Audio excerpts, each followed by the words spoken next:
Oi, eu pedi ajuda pro meu querido genro Xerxes, que está aqui atrás da câmera, para gravar esse vídeo. O objetivo é agradecer suas orações e compartilhar um pouquinho sobre o que eu aprendi sobre Deus e sobre mim mesmo nesses dias, né? Encurtando a história, eu tive Covid em uma forma bastante forte. Depois de 3 consultas online, terceira ida ao hospital, fui internado diretamente já no CTI. Fiquei um total de 2 semanas, sendo que 6 dias entubado. Mas graças a Deus já estou novamente em casa. Claro que ainda um pouco fraco, ainda tem que fazer alguma fisioterapia, mas sem nenhuma sequela identificada. E eu sei que a pergunta que todo mundo vai fazer, sim, eu já tinha tomado as 2 doses da vacina. Nesses 3 primeiros dias que eu fiquei no CTI, na fase aguda da doença, Deus teve que tratar algumas coisas na minha vida. A CTI ela era bem equipada, tinha até um aparelho de televisão em cima, o pessoal perguntou se queria que ligasse ela para ver, mas eu sabia que isso ia me distrair. Inclusive eu pedi para que não ligasse a televisão porque eu precisava resolver algumas questões com Deus durante esses dias que eu estava lá. A primeira coisa que Deus precisava me ensinar é que Ele decide quem morre e quem vive. Eu estava bastante confuso com isso. Em casa nós somos em 4. 3 pegaram Covid, mas só eu fui hospitalizado. A Sara e a Isabela tiveram sintomas leves só. Claro que isso é bom, mas eu pensava, Deus, o que eu fiz de errado? Por que não posso ter só sintomas leves também? A gente se cuida da mesma forma, a gente se alimenta da mesma forma. Por que eu tô tão mal? Por que eu tô aqui no hospital? Talvez um dia, né, os pesquisadores vão entender por que algumas pessoas vão tão longe, passam tão mal e outras só sintomas leves.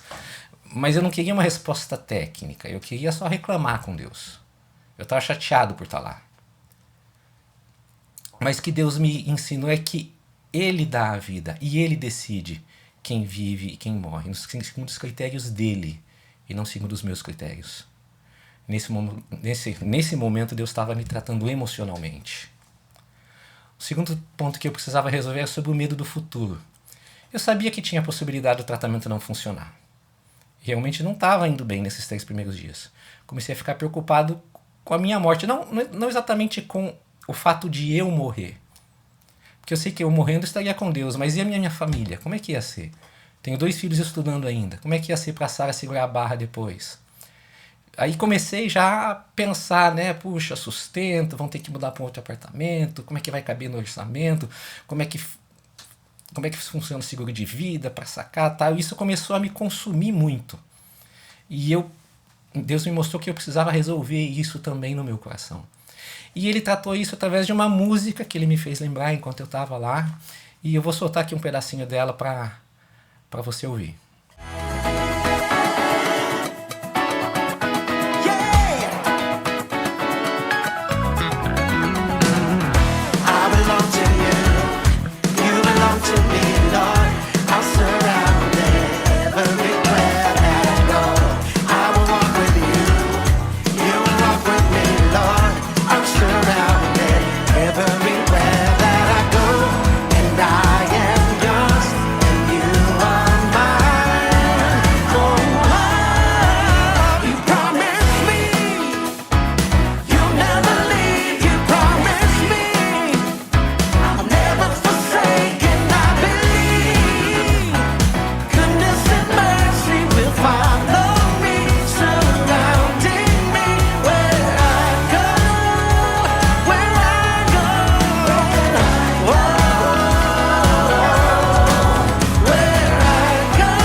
O finalzinho da música diz que Deus prometeu que nunca nos abandona. Ele não se esquece da gente. A sua graça e misericórdia estarão sempre ao nosso redor. Eu vou botar o link depois da música se você quiser ouvir ela inteira. Mas Ele prometeu que vai estar ao nosso redor em qualquer lugar que a gente for.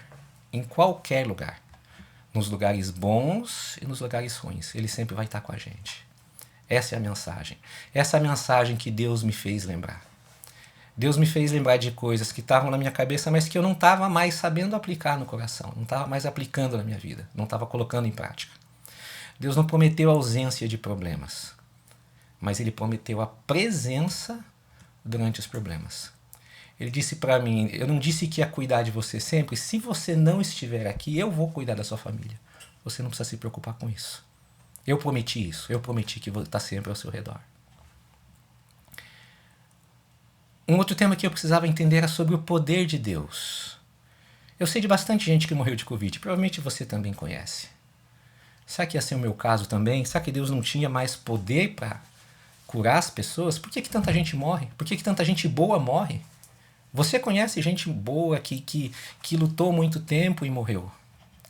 E aí Deus me lembrou das palavras dele através dessa outra música. Eu vou soltar um pedacinho dela também. Essa música é muito bonita.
Esse trecho diz que Deus pode fazer todas as coisas.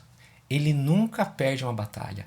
E ele nunca vai perder. Ele tem poder para resolver tudo. E ele decide quando usar o poder dele e quando ele quiser. Com certeza o momento mais difícil foi no terceiro dia, quando eu estava no hospital, quando o Dr. Sadi veio falar comigo que ia ser necessário fazer intubação, que o pulmão já estava com um nível de comprometimento muito alto. Realmente, eu lembro de tentando conversar com as pessoas e eu falava assim porque já não estava conseguindo respirar, estava bem complicado. E claro que num momento como esse passam muitas coisas pela cabeça, porque a gente sabe que vai dormir, mas pode simplesmente não voltar depois, não acordar mais. Você deve conhecer alguém que aconteceu dessa forma. Pensei na família, pensei que não tinha me despedido deles, porque na verdade eu fui de madrugada para a emergência e já fui internado diretamente, não tinha nem conseguido despedir adequadamente da minha família e já fui transferido para um outro hospital porque não tinha vaga no hospital onde fui originalmente. Mas nesse momento Deus já tinha me tratado emocionalmente e espiritualmente. E foi só uma questão de descansar e aguardar o agir de Deus na cura dos meus pulmões. Aí quando a equipe do Dr. Sadi estava pronta para fazer a intubação, eu pedi autorização para ele e fiz uma oração. Falei, Deus, eu quero que o Senhor capacite a equipe, dê a eles entendimento nesses próximos passos que eles vão estar fazendo, dê a eles entendimento médico da situação, de tudo que ia acontecer para essas próximas fases. E alguns minutos depois eu estava dormindo. Fui acordado 6 dias depois, já com os pulmões totalmente limpos. Eu ouvi o Dr. Sadi falando para mim, Davi, você está curado. Graças a Deus. E aí vem a última parte que Deus queria me ensinar. Dar mais valor às coisas pequenas. O processo de extubação ele coloca a pessoa em uma condição onde até coisas bem pequenas, como beber um copo d'água, você não pode. Claro que tem uma razão médica para isso, não é por maldade, é óbvio. Tem todo um processo de recuperação da garganta, tal, por conta da intubação. Mas eu pensava assim, puxa, como ia ser bom agora poder tomar um cafezinho com um pedaço de bolo, beber um copo de água, molhar a garganta. E Deus me mostrou que eu estava deixando de valorizar coisas pequenas, valorizar os momentos com as pessoas, e eu estava só tocando a vida, sobrevivendo, sem estar atento às pessoas, às oportunidades. Quando eu digo sobrevivendo, eu quero dizer assim, se garantindo e não entendendo o que acontece, se relacionando com as pessoas. Jesus ele contou uma história muito interessante de um homem que se deu muito bem nos negócios. A colheita foi muito boa. Ele fala, cara, me dei muito bem, não vou precisar trabalhar nunca mais. Mas Deus falou para ele, cara, se deu mal, você vai morrer essa noite e não vai aproveitar nada do que você ganhou. Esse homem não estava valorizando mais as relações, ele estava preocupado somente em se garantir, em sobreviver. Aí, quando a gente vê a vida de Jesus, a gente vê que ele era totalmente intencional em todas as oportunidades que ele tinha de se relacionar com as pessoas. E é claro que ele tinha os momentos que ele estava ensinando o povo na montanha ou de um barco, mas os principais acontecimentos que a gente encontra na história de Jesus ocorreram ao redor de uma mesa. Qual foi a última coisa que Jesus fez antes de morrer? Foi um jantar, foi a ceia, a famosa Santa Ceia.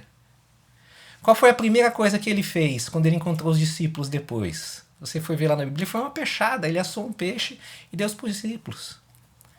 Os principais momentos de Jesus, os principais momentos em que ele transmitiu alguma coisa para os discípulos, foram ao redor de uma mesa.